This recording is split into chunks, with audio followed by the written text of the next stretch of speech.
Hello, this is Virtual Chess Noob, learning and having fun with chess. Now today I'm going to go through a middle game strategy that I tend to use quite a lot. It tends to occur in the Vienna Gambit type lines, but it's not Vienna specific. It can occur in many different openings, and that is attacking down the H file, trying to get rid of the H pawn, and then potentially going for a mating attack. Now, in this game, I had the black pieces, my opponent had white, and they led with an unusual sort of opening approach. They played E3, which is the Kruijs Opening, and basically I think they were playing some waiting, creeping moves. Now, against these sort of openings, what I usually do is just opening principles. Take the full center with pawns, develop knights, usually knights before bishops, and then sort of potentially bishops castle. That's my usual approach. So E5. They, that sort of slow creeping waiting move. They played H3. Now, H3, there's not anything it's particularly doing. Potentially does weaken, does weaken the sort of H file. Here we go. D5. Take the full center. Develop a knight. And one of the advantages when you have two pawns in the center is you can do things like kick the knight, make the opponent waste tempo and also take more space. The knight probably should have gone to d4 because the knight on the edge of the board is not particularly good. Now, develop knight, bishop, develop the other knight, opening principles, and another waiting move, a3. Here I developed the bishop to c5, and pretty much right after I made the move, I realized that that was probably a suboptimal move. Now, I played this game on my Chestnut Pro again, and sometimes, the intuitions don't come quite as fast on a sort of 3D board for me. So the issue here is that bishop is chomping on those pawns, so it's not so good. Also, anytime you can place a bishop where it can be immediately be attacked by a pawn, it's probably not the right place for it. White also looks like that they want to short castles, so I want to bring my pieces into part of the attack. And again, it can't attack through those pawns. So I think developing the bishop, I still wanted to do that because I wanted to castle myself. However, moving the bishop to d6 would have been potentially a little bit better. Now, even though this is an inaccuracy according to Stockfish, I'm still ahead. I think I'm about, minus 0.6. Prior to that move, I was about minus 1.2. So black is still ahead. Other possible moves, according to Stockfish, bishop here, h5, they're both possible moves as well.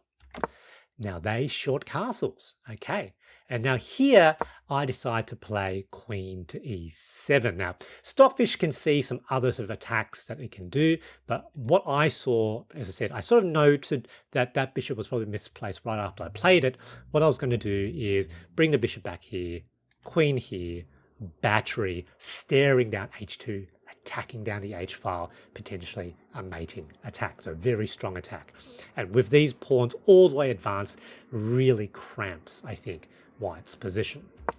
So they now play d3. You can see Stockfish wants that direct attack. That's fine. Bring the bishop back. They move the knight forward. That's okay. Let's take, chomp, chomp. And here, queen forward to e5, now with a mate in one thread.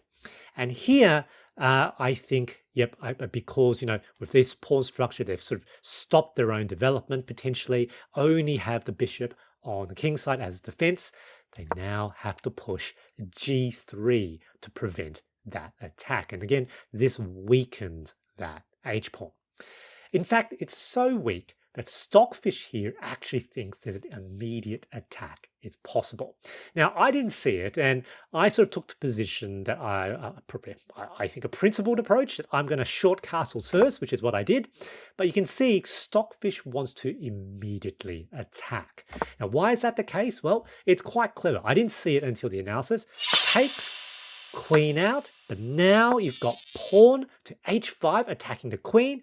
Queen pretty much has to retreat, and now you jam the pawn forward. They're in some trouble. They can't take because that's mate. They can't even push forward because that's mate. And so effectively, we can potentially take this way and then, the h file, that pawn is in some trouble. They're going to have to move their king forward. It's going to be very, very challenging for white. So there was that opportunity there. As I said, I didn't see it. Instead, I decided to short castles myself first. Now they're trying to develop on this side, but my whole goal is to now attack down the king side, and particularly looking at this weak h file. So my f pawn jumps forward. I want to move that bishop out of the way. That bishop is defending that pawn. They counterattack. That's fine. Move down. No, don't want that knight to take that pawn potentially. Okay, bishop retreats. And here I decide to move my knight across to give a defense of that pawn, freeing up that queen.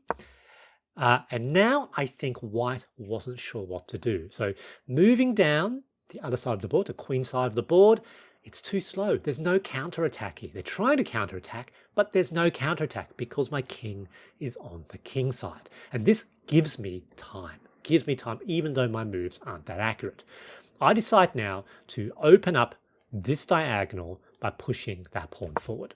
Now, Stockfish calls this a mistake, and it's a mistake because white now has an opportunity to bring the bishop back. And again, the bishop is once again defending the pawn. However, I was thinking that they will see the pawn here potentially chomping things up, that they're going to want to close that down. And that's what they did, but this now allows me to take the h-pawn, which is what I wanted.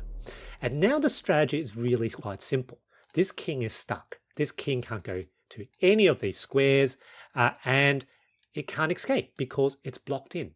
And in fact, for white to kind of escape, it needs to give its king breathing room. It needs to move the bishop. It needs to move the rook so the king can potentially escape a devastating attack.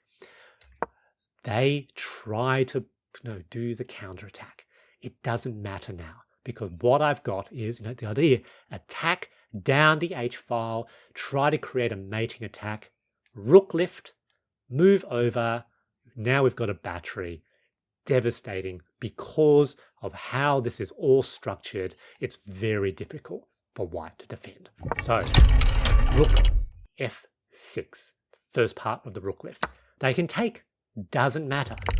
Rook h6, and both of those squares are mating squares, and pretty much what white needs to do, they've only got one option, which is to disconnect the queen and the rook, but then I can take, and then they have to sacrifice their queen. That's the only way they're going to stay alive now from this point.